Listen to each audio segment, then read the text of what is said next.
Hey guys, Mike T here with Princess Auto. Welcome to Tech Tips with Mike T. We're talking about snowblower maintenance.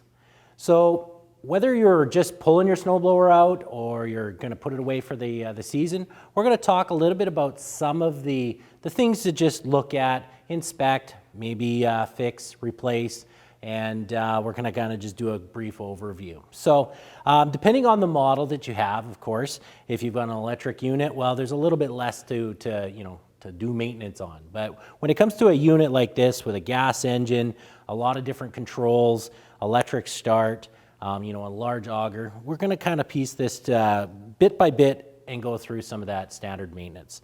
So of course, you always want to make sure that you're looking at your fuel. So if you're storing for the season or opening it up for the season, you want to make sure that your fuel system is proper. So if you're storing it, you wanted to make sure that you stored it properly with using fuel stabilizer, or in this case, Seafoam. Seafoam's a great product to stabilize fuel for the season, but also to run it throughout all of the season so that it helps create a really solid fuel system through your gas engine. So a little bit of Seafoam in prior to stopping for the season in the spring. If you're that person that likes to leave fuel in your unit, that's what you need to add, fuel stabilizer or Seafoam in this case. If you prefer to drain out all of the fuel, you'll want to run that engine dry, possibly open up the fuel bowl and drain that out. A little bit more work, but some people like to run them dry. Some people like to leave the fluids in it. So Seafoam's a great option. Pour a little bit more than what you would normally use if you were mixing it in your jerry can, and run that system for a few minutes so that that Seafoam can go through all of the fuel connecting parts, the fuel filter if it has, the fuel bowl in the carburetor, as well as the fuel lines. So that way you don't run any risk of poor fuel quality sitting somewhere, and it also lubricates your fuel system. So that's probably key. Most snowblowers that have issues in the spring or getting going in the fall is mostly due to poor fuel quality. You'll want to do regular oil changes. So whether you're doing little bits here and there, you may want to change it once a season, twice a season, depending on the hours that you're putting it on.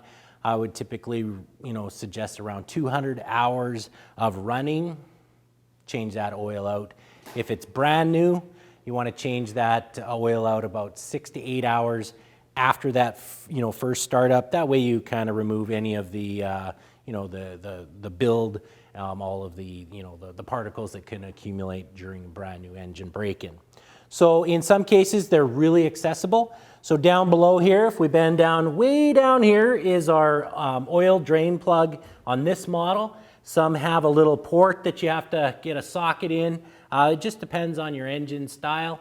Basically down below here, we would just take a socket or a wrench, open up, capture that oil. Always check with your manufacturer's suggested oil, 5W, 10W. Every engine's slightly different. Also the temperature ranges that you may be using your snowblower in. Obviously it's going to be below 0 for the most part, but you want to get oil that can actually run through the engine as those temperatures drop. So a good oil, just check with your manual.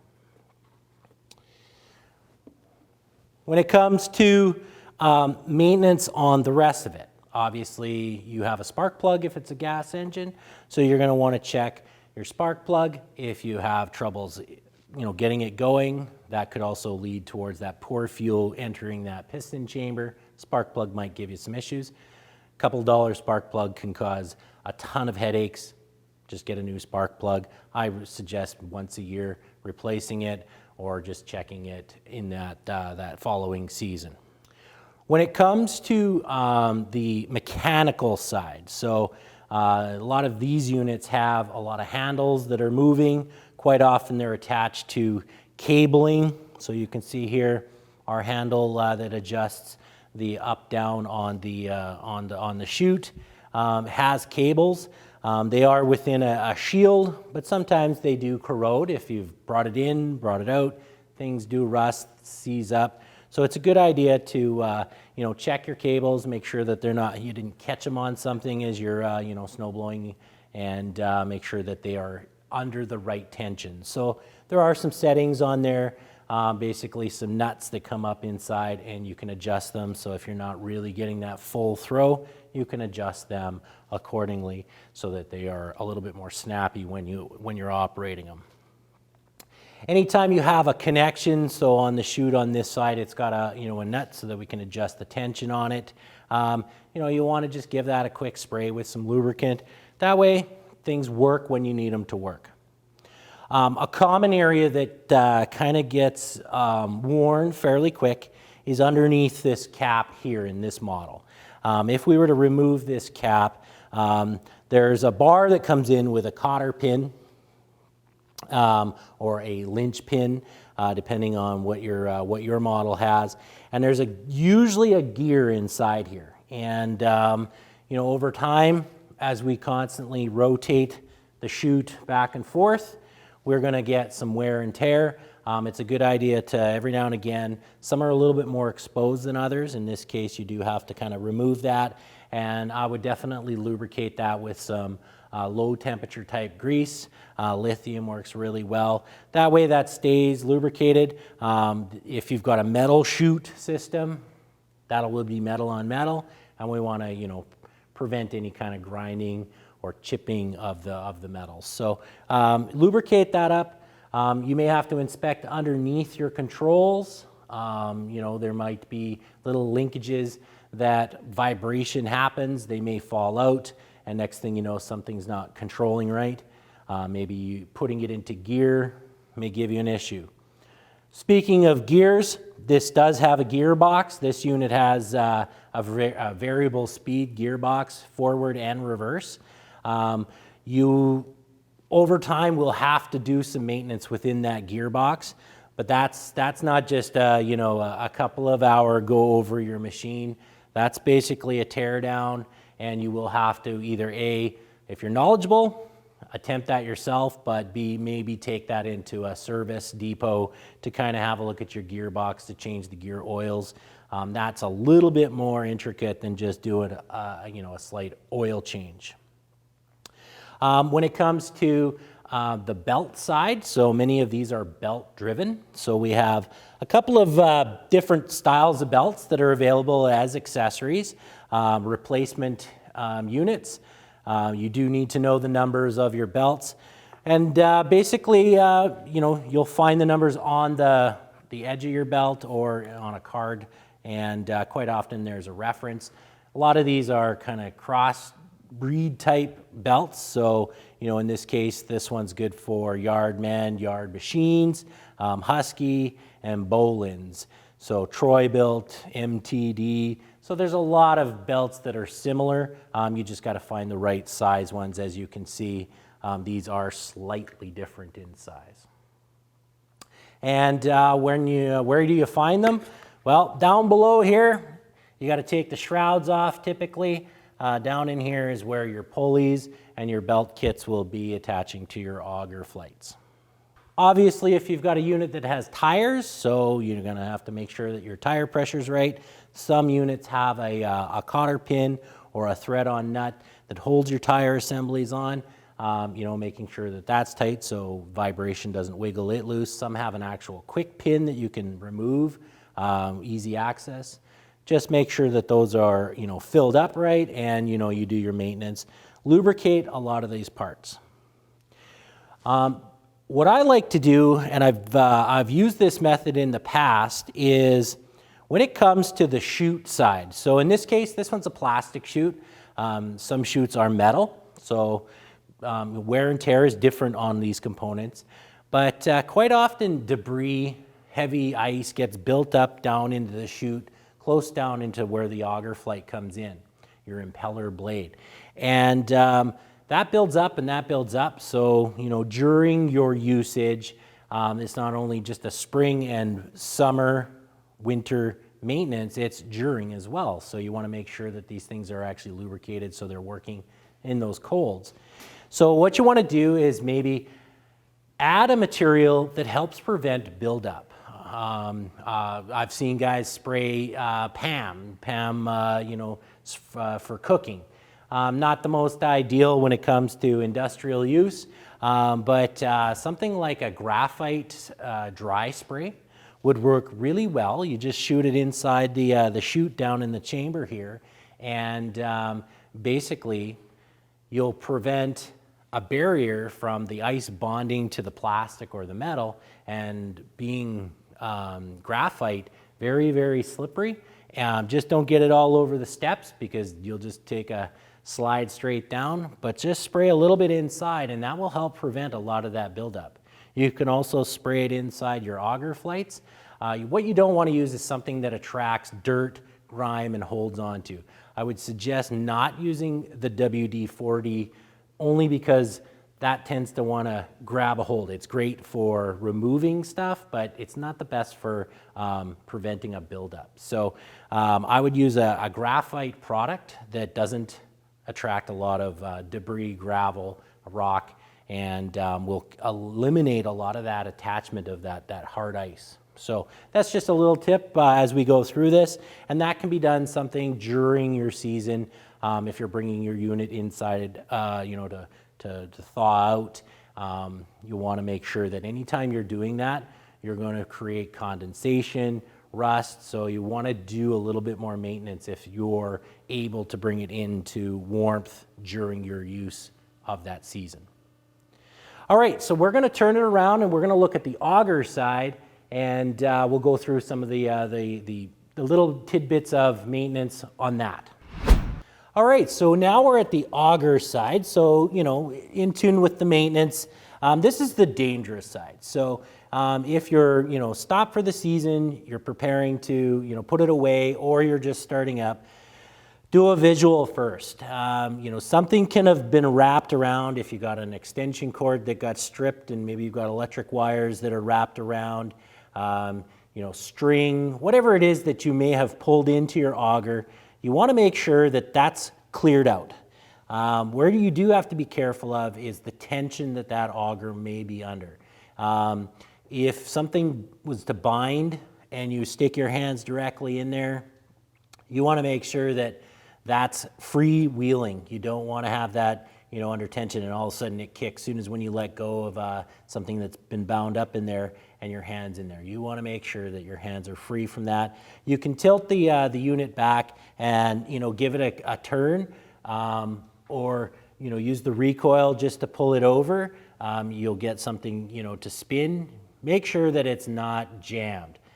Once you're past that, just start having a look at your pins. So in different size width snowblowers, you may have different amounts of auger blades that will have shear pins. Now, shear pins come in a variety of different sizes. Basically, they are designed to break so you don't break the expensive components in your auger assembly, especially your gear assembly. So there's a bit of a kind of a splice cut out of them, and they will snap, especially if it gets jammed up.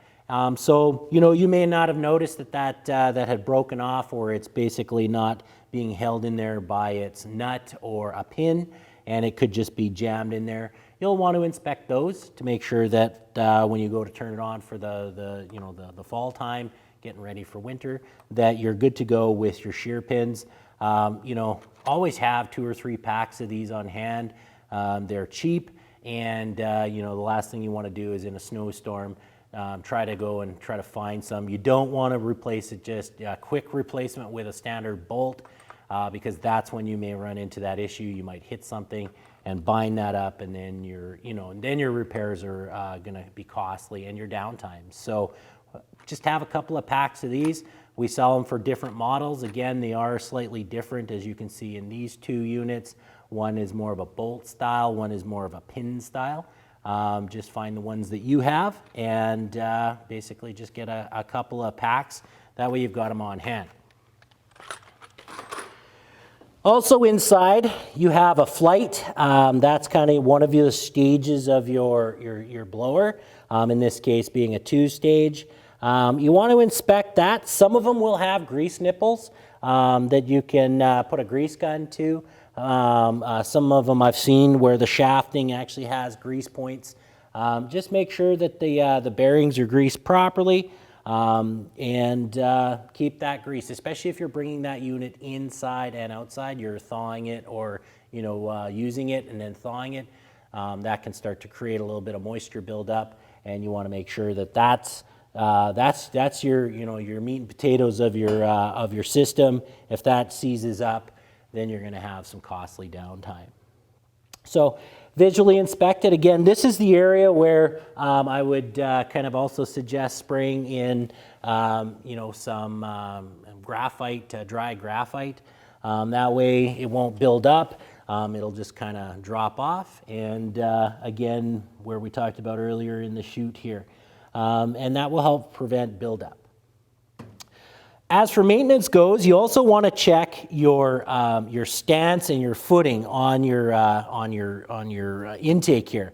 So on the sides, each side, you're going to have a foot, and it's going to be adjustable. So depending on your surface that you're actually going to be snow blowing, if it's concrete like this or if it's gravel, you may want to adjust the height of the feet so that you're not digging down into that gravel. You may want to create a little bit of a layer to kind of get that gravel to sit down for the winter, and then just raise that auger up a little bit so that it's not grabbing that gravel. If you want to get it down to bare concrete, then you just have to adjust. There's usually just a couple bolts to loosen off, and then you adjust your height, but just try to keep it as level as possible. We also carry add-ons or replacements. In this case, the ones that are on this Remington are a metal foot. Some of the feet are very small, some of them are a little bit longer. And then this unit here, it's kind of a hardened reinforced fiberglass plastic. And it's also, you can see inside, you can adjust them by bolting these on. So these do wear out. That's the part that comes into contact with the surface. So over time, they either rust out or just get beat up, and this is a great, cheaper option when it comes to replacing those feet on those adjustable feet on the slides. Now, if you tend to go into deeper snow, so this isn't really a maintenance thing, but it's an add-on that a lot of snowblowers don't have, or it's an option kit for them. As snow gets higher and higher, and maybe you've got these big drifts, well, driving this into a drift, that can damage your chute, and really now you're starting to have to work that machine. We also carry basically slicers. They're drift cutters is what they're called.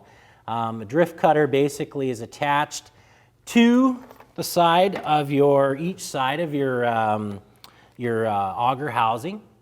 And you can set them, and what that'll do is as you go into your drift, this will actually cut that and chunk it out almost like you're kind of splitting up that snow as you're entering it. You can change the angle slightly, and that will allow you to kind of break up that drift and feed that into your snowblower. So it's a great option. Not all snowblowers have them, but they're definitely available as an accessory for these machines, and they're quite universal. You'll see that if you do visit us in our stores, you can see that a lot of these snowblowers have the holes already there for them, whether or not they come with that kit or not. So another thing you want to consider as an accessory is a cover. So the cover, if you're going to store the snowblower outside, you can cover it up. There's a lot of different sizes available. It helps prevent any kind of sunlight coming into the plastics where they may start to get brittle. Things will snap eventually. It'll help protect the paint so that doesn't fade. And then any of the other components that don't really like to see that hot and cold weather.